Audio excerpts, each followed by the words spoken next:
Assalamualaikum warahmatullahi wabarakatuh. Apa kabar kalian hari ini anak-anak? Dimanapun kalian berada, Bapak berharap kalian sehat selalu.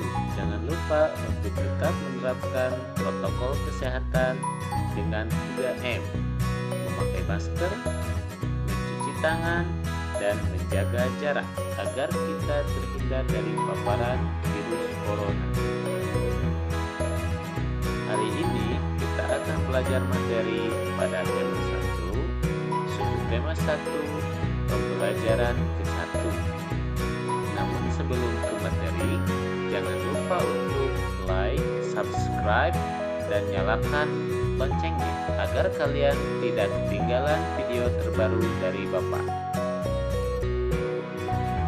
Sebelum kita mulai pembelajarannya, Bapak akan bacakan terlebih dahulu tujuan pembelajaran kali ini. Pertama, setelah membaca teks tentang perkembangbiakan jagung, siswa mampu menemukan ide pokok dan informasi penting serta menyajikannya dalam bentuk diagram. Kedua, setelah menemukan ide pokok dari bacaan, siswa mampu mengembangkannya dengan menggunakan bahasa sendiri secara rinci menjadi sebuah tulisan. Ketiga, setelah mengamati bunga, siswa mampu mengidentifikasi perkembangbiakan generatif melalui gambar yang dibuatnya dan manfaatnya dengan benar.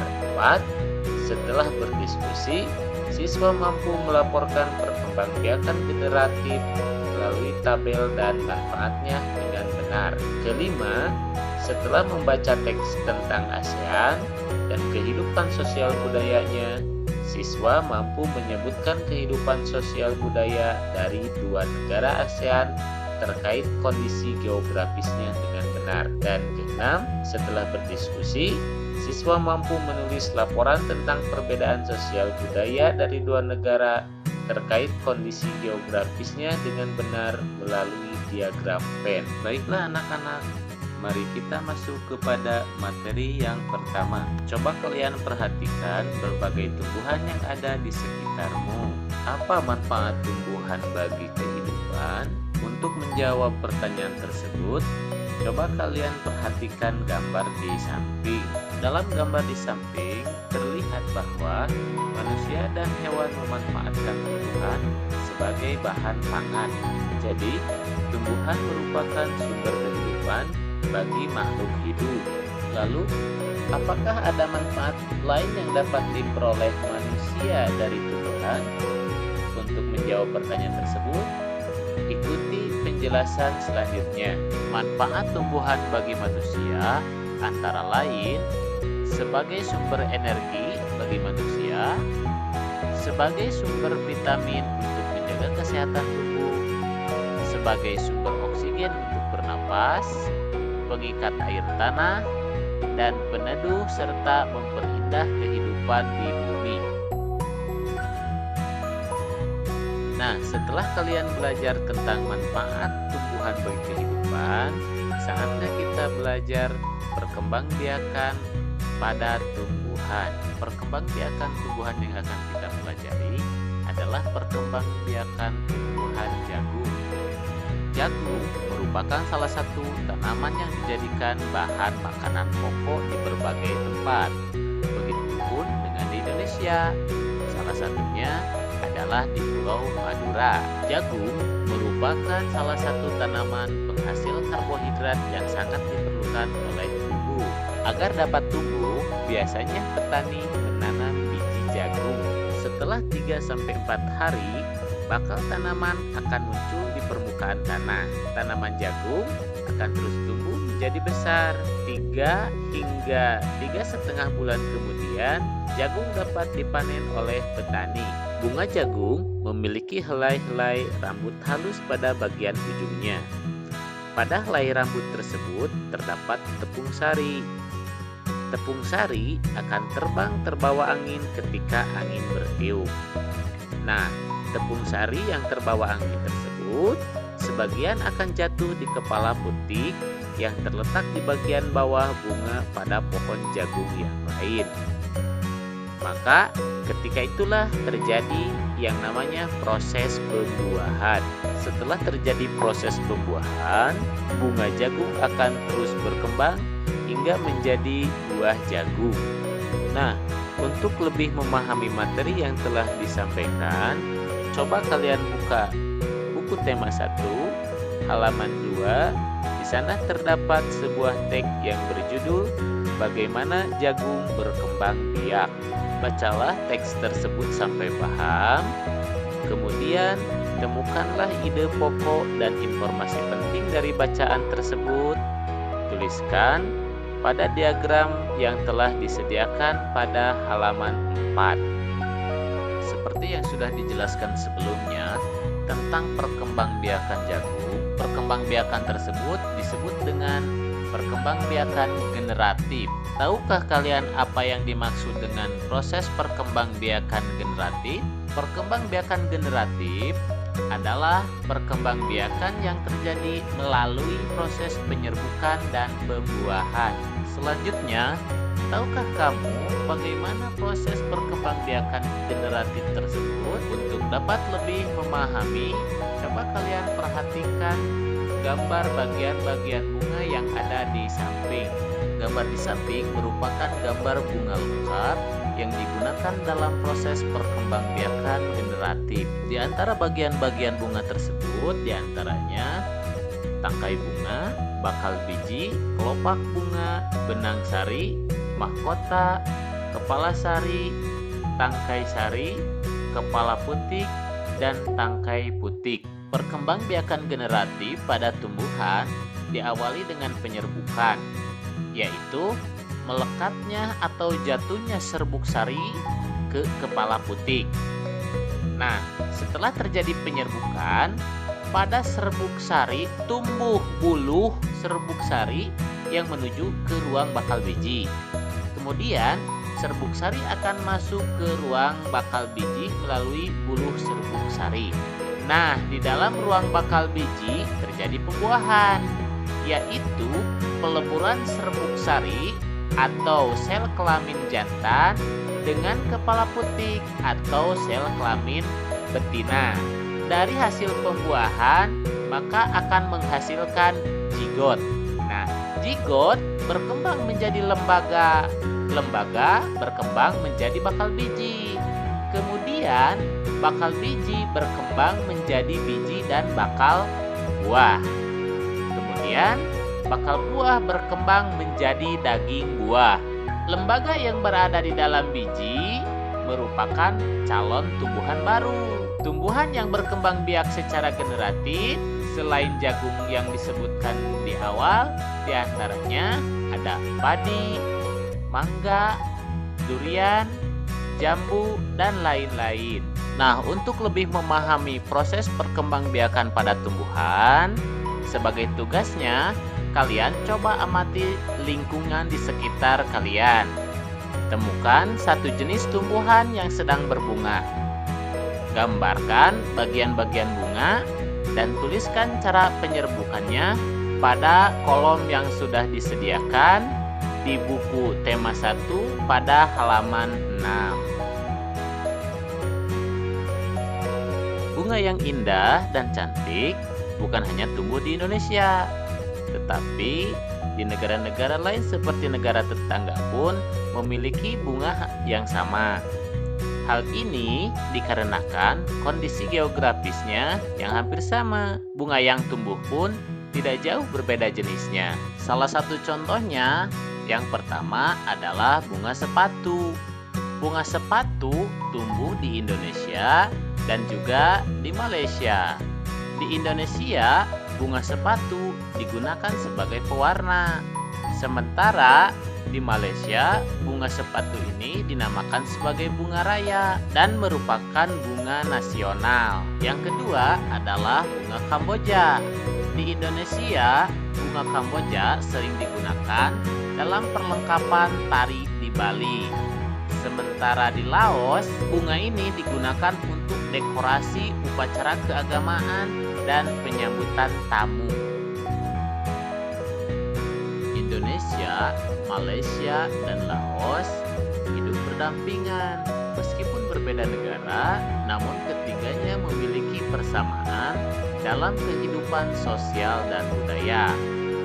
Oleh sebab itu, mereka menggabungkan diri dalam satu organisasi yang bernama ASEAN, yaitu Persatuan Negara-Negara se-Asia Tenggara. ASEAN memiliki 10 anggota negara, di antaranya Indonesia, Malaysia, Thailand, Singapura, Filipina, Brunei Darussalam, Vietnam, Laos, Myanmar, serta Kamboja.